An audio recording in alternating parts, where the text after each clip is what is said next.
Kami ulang kembali berita-berita di sekitar Makassar pilihan kami hari ini.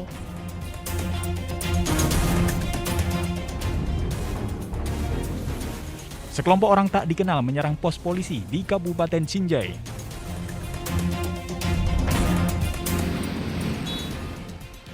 Memeras keluarga tersangka hingga ratusan juta rupiah, seorang anggota polisi dari unit narkoba Polres Bulukumba dicopot dari jabatannya.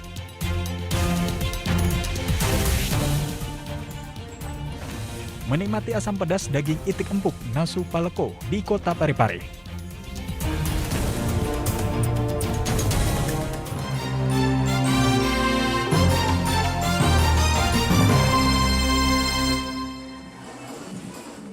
Kenaikan harga kedelai di pasar membuat para produsen tahu di Kabupaten Pinrang putar otak. Mereka akhirnya mengolah sendiri tahunya agar bisa dipasarkan langsung ke konsumen. Tahu dipotong dan digoreng dengan harga Rp500 per potongnya. Langkah ini diambil agar mereka tidak merugi setelah harga kedelai naik tetapi daya beli masyarakat turun. Pengusaha juga menilai cara ini efektif karena pembeli tidak perlu lagi mengolah tahu, mengingat minyak goreng juga masih mahal dan sulit didapatkan. Selain mengubah cara jual, para produsen tahu juga mengurai jumlah produksinya dari 4.000 potong tahu menjadi 2.000 potong tahu per harinya. Lebih banyak untungnya kalau diolah sendiri. Banyak untungnya, Bu. Kalau konsumennya, Bu, mereka pilih yang sudah diolah atau yang anunya? Yang sudah diolah itu. Alasannya apa, Bu, dia pilih yang ini? Alasannya karena naik sekali minyak sama kedelainya itu saja alasannya, Pak. Makanya dia pilih yang ini. Iya. Yang praktis dia pilih. Iya, yang praktis dia pilih. Tapi kalau kenaikan kedelai ini tidak berdampak di Anuta, Bu. Dampak ini karena agak turun nih pembelinya ini tidak sama yang dulu-dulu. Naiknya dan langkanya harga tahu juga berdampak pada pedagang tahu pasar sentral Pinrang. Mereka terpaksa menaikkan harga tahu agar bisa tetap untung. 1 ember. 1 ember. Iya. Sebelum naik kedelai, Bu. Biasa 2 ember. Dijual 5.000 3 biji. Kalau kurang lagi kedelai itu, Iya. tahu lagi 5.000 3 harganya. 5.000 Tapi kalau normal kembali lagi harganya 5.004. 2004 ya. Tapi yang Ibu ambil itu selalu habis, Bu. Iya. Biasa. Kalau dalam 1 hari 1 ember habis, tapi kalau lebih dari 1 ember biasa tinggal. Awalnya Rp5.000 bisa mendapat 4 potong tahu, namun kini hanya 3 potong tahu saja. Kenaikan harga tahu setelah harga kedelai saat ini berada di level Rp12.000, yang sebelumnya Rp11.000 per kilogramnya. Suardi Gatang melaporkan dari Kabupaten Pinrang.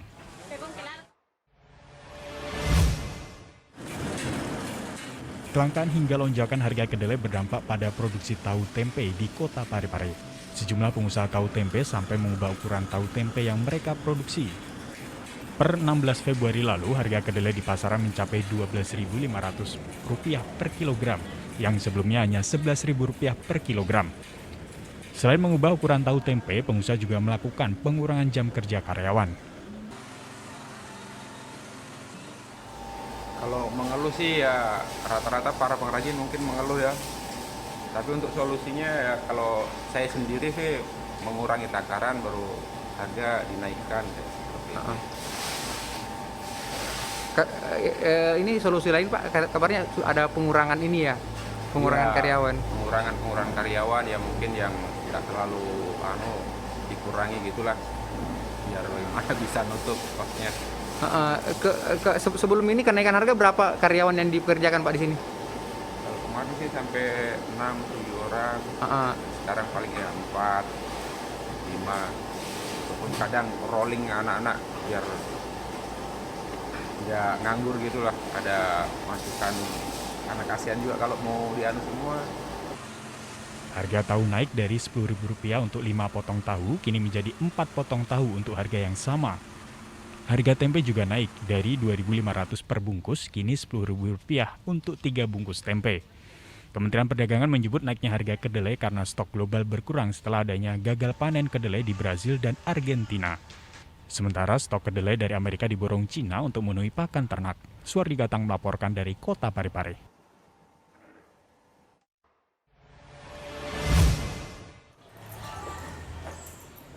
27 siswa dari SMA Negeri 5 Kota Parepare terkonfirmasi positif COVID-19 pada 16 Februari lalu. Mereka terdiri dari 15 siswa perempuan dan 12 siswa laki-laki. Seluruh siswa diisolasi di asrama dan ruang kesehatan sekolah. Kepala Cabang Dinas Wilayah 8 Dinas Pendidikan Sulawesi Selatan mengatakan siswa yang diisolasi adalah hasil dari tracing 228 siswa di sekolah asrama itu. Diduga penyebaran karena kontak erat teman sekamar. Atau ambil pada SMA Negeri 5 yang siswanya kemarin sempat disampaikan bahwa terkonfirmasi COVID-19 itu adalah melaksanakan tracing di sekolah ini bekerja sama dengan Dinas Kesehatan yang membawahi Puskesmas Lumpuh yang berada di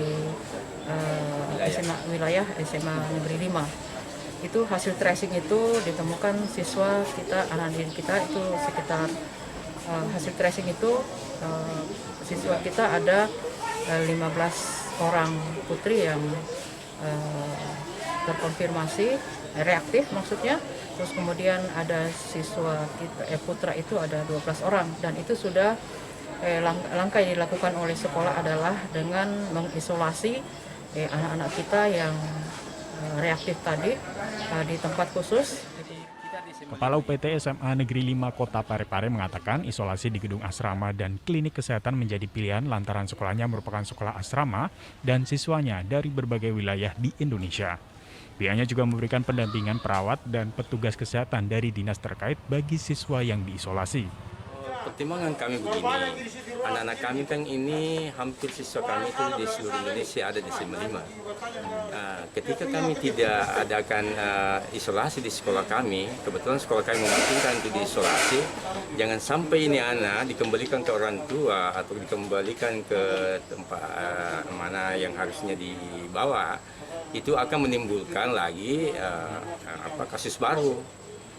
Jadi tetap kami kerjasama dengan Dinas Kesehatan Kota Parepare dari Puskesmas untuk tetap mengantisipasi penyebaran COVID ini kepada siswa yang lain.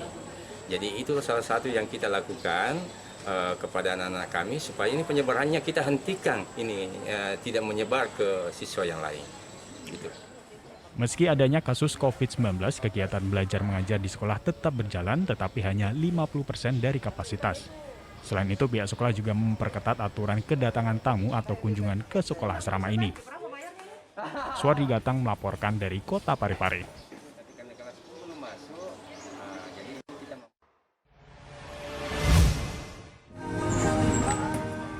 Jika Anda berada di Kota Parepare, tak ada salahnya mencoba nasu paleko.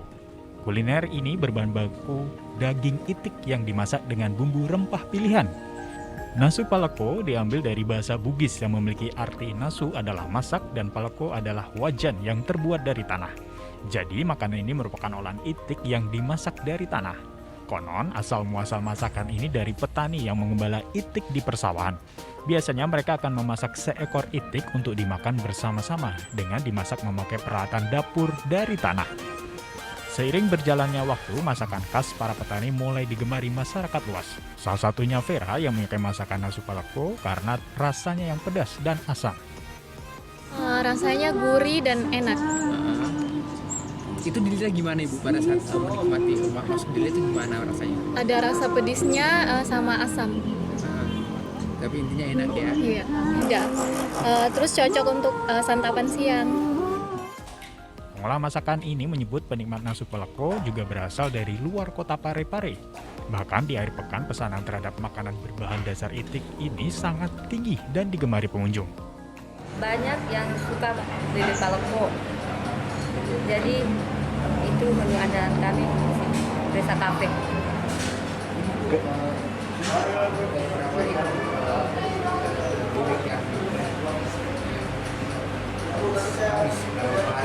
Biasanya pada saat hari libur itu biasanya 250 ekor sampai 300 ekor. Berapa porsi itu bukannya? Kalau satu porsi itu 1 ekor bebek. 1 ekor ya? Iya. Ini kalau pengunjungnya dari mana saja, Bu? Oh, banyak karena ini kan orang singgah biasanya dari Makassar atau dari Palopo, ada dari mereka banyak macam-macam.